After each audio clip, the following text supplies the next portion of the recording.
the housing market crashing? I typically do not like to jump on the negativity bandwagon that we always find swirling on the internet. But I see some things happening on our local real estate market, and I think buyers, and even more importantly, I think our sellers really need to prepare themselves for what the housing market in 2024 is going to look like. First, I do want to state that real estate is indeed local, and what is happening here in Sarasota and Manatee County may not be happening in your neck of the woods or other parts of the country or even in other parts of Florida. However, I have spoken with many colleagues, Florida agents, and definitely here in Florida, we're seeing inventory levels rise greatly, but in other states, that's not happening yet. So if you're thinking of moving to Florida and the housing market is still hot where you live, you really want to pay attention to this, because this may be the one time that you're able to still sell high with multiple offers and come to Florida and have some negotiation power.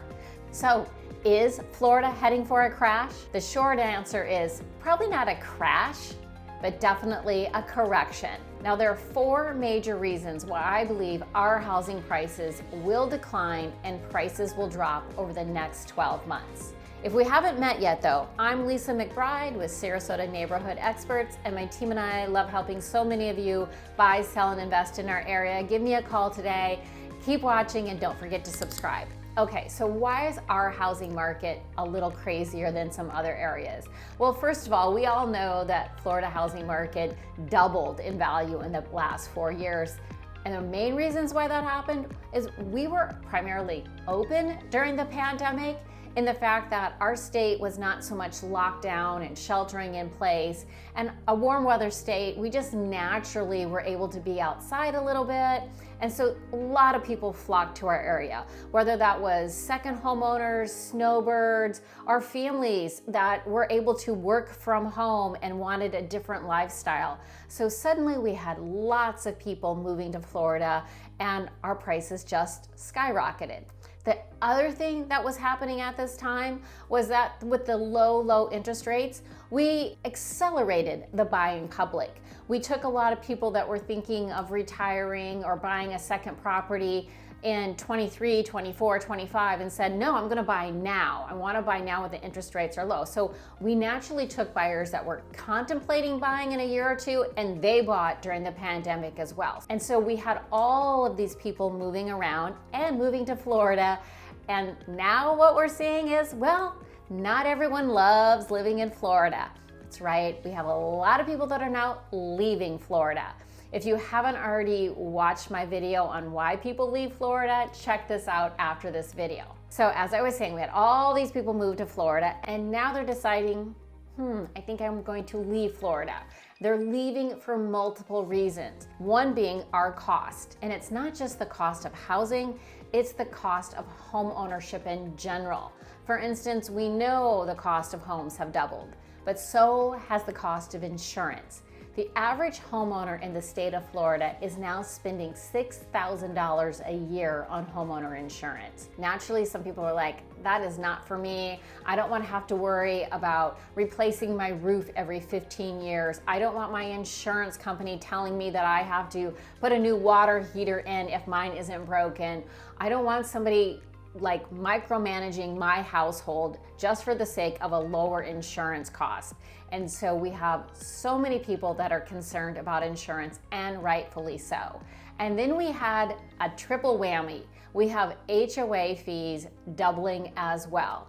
Now, for a lot of homeowners, you think, well, why are my HOA fees jumping up so much? Well, this has a lot to do with what happened in Surfside, Florida when the condo collapsed. And even if you don't own a condo, what happened there is impacting us greatly.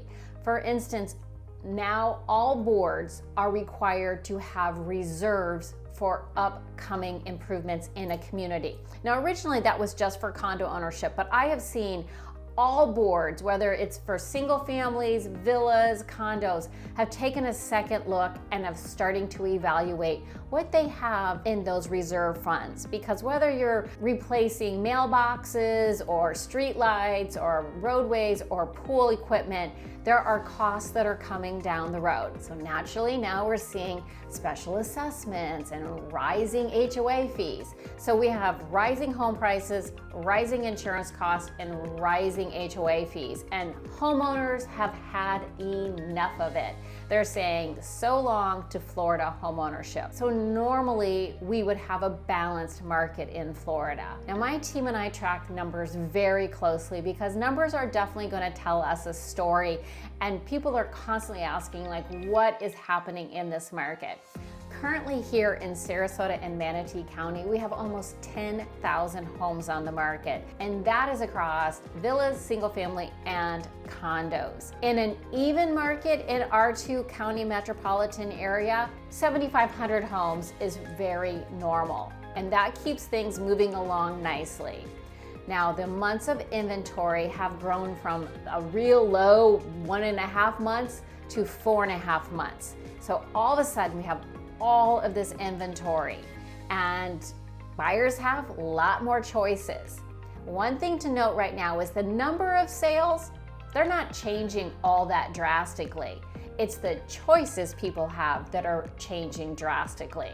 So remember, 3 years ago, you had one choice of a home in a neighborhood that you might like. Today, there might be 6 or 7 homes in that same neighborhood. And so naturally, home buyers are saying, well, I'm gonna watch to see what happens. I'm gonna pick the one that's the least expensive.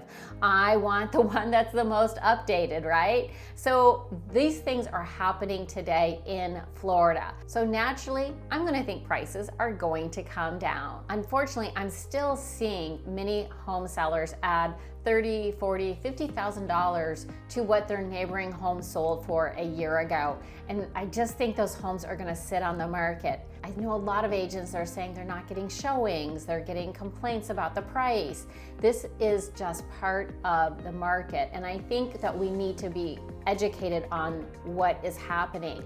And also, new construction tells a story itself. And in new construction, typically this time of year, we see lots of people going through the model homes.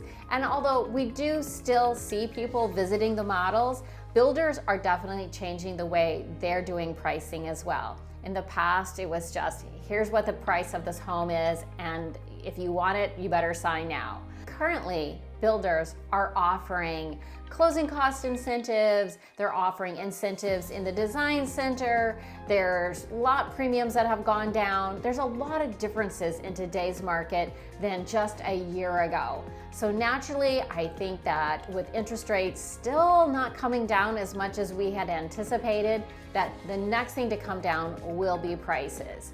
So if you'd like more information on the Florida housing market, are we heading for a crash?